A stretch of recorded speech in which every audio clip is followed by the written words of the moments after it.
Okay, this is absolutely crazy. Matt Gaetz' dad might end up replacing him, and there's a lot more, including him quitting and allegations.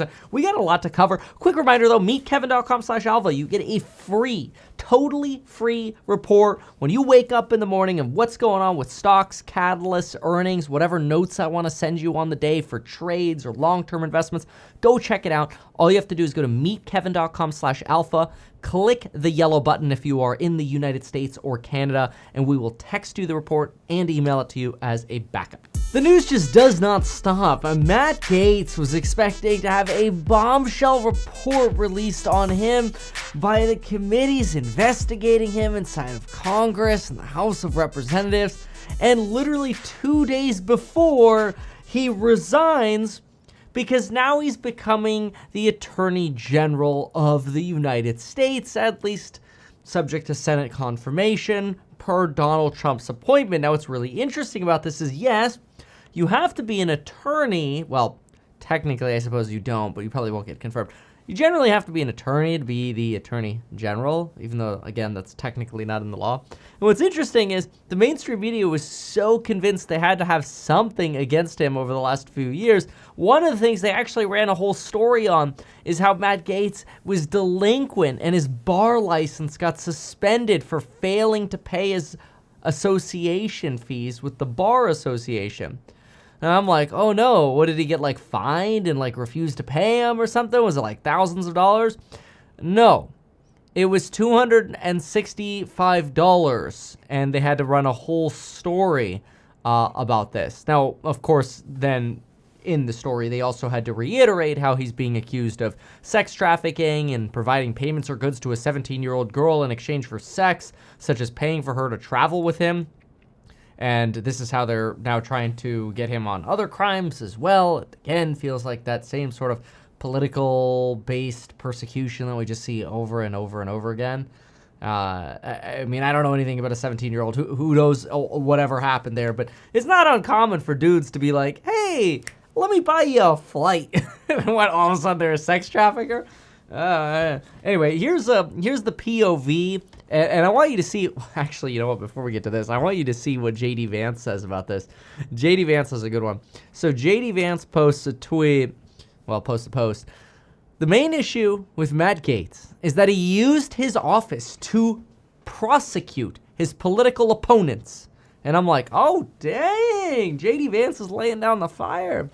And authorized federal agents to harass people. Ooh.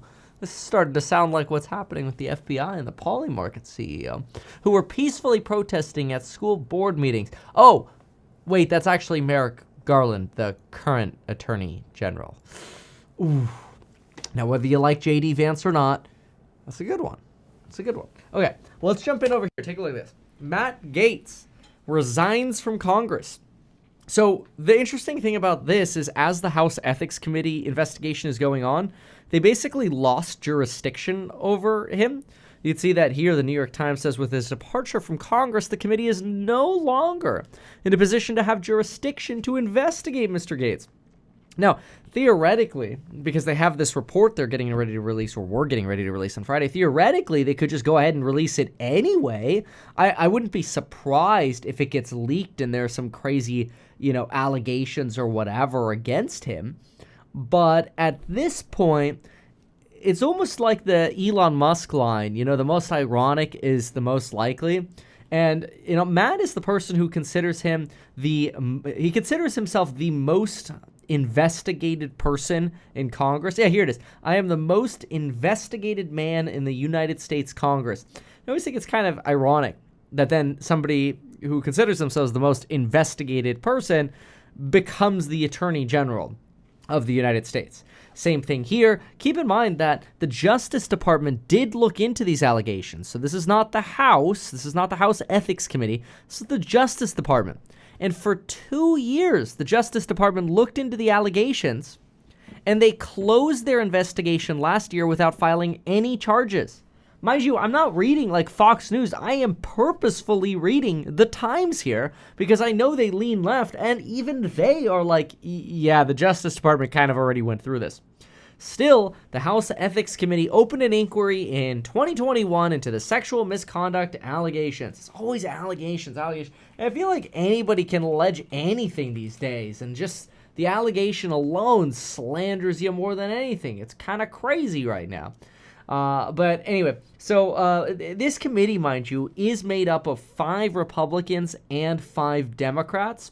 It's actually chaired by a Republican, and their ranking member is a Democrat. So it's supposed to be an even mix here, but still, nonetheless, House Ethics Committee opened an inquiry into the 2021 allegations, along with claims that Mr. Gaetz misused state identification records, converted campaign funds to personal use, accepted impermissible gifts under House rules, and shared inappropriate images or videos on the House floor, among other transgressions.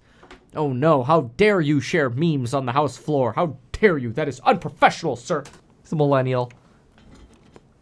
I'm not trying to take away from the professionalism of what should happen in the halls and floor of Congress or on the floor of Congress, but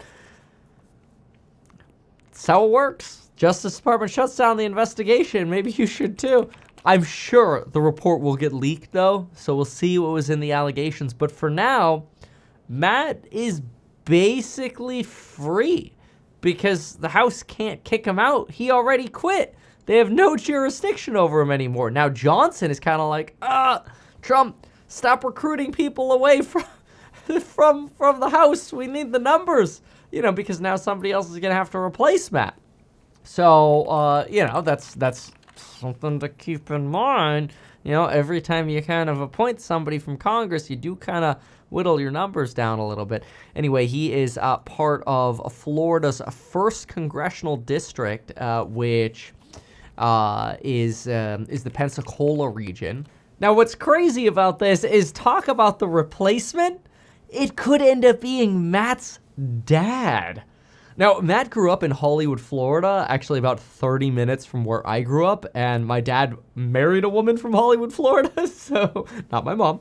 That was after. But anyway, take a look at this. This is really incredible. This is floridapolitics.com. Perhaps one of the top replacements for Gaetz is another Gaetz, the congressman's dad. Former Florida Senate President Don Gaetz could slip into the seat with strong name recognition. Duh. Insiders familiar with the district also point out that it's a very pro-Trump district.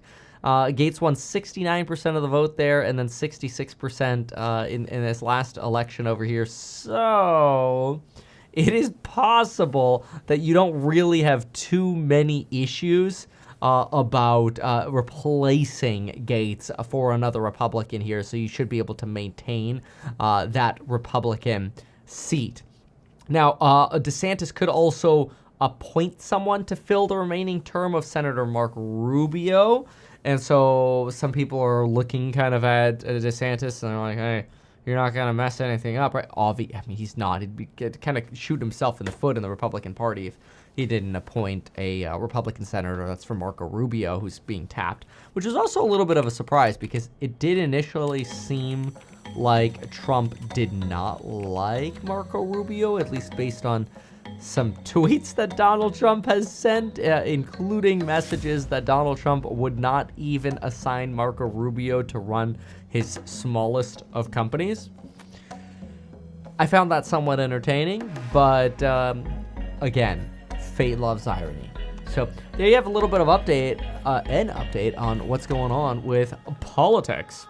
Why not advertise these things that you told us here? I feel like nobody else knows about this. We'll try a little advertising and see how it goes. Congratulations, man. You have done so much. People love you. People look up to you. Kevin Paffrath there, financial analyst and YouTuber. Meet Kevin. Always great to get your take.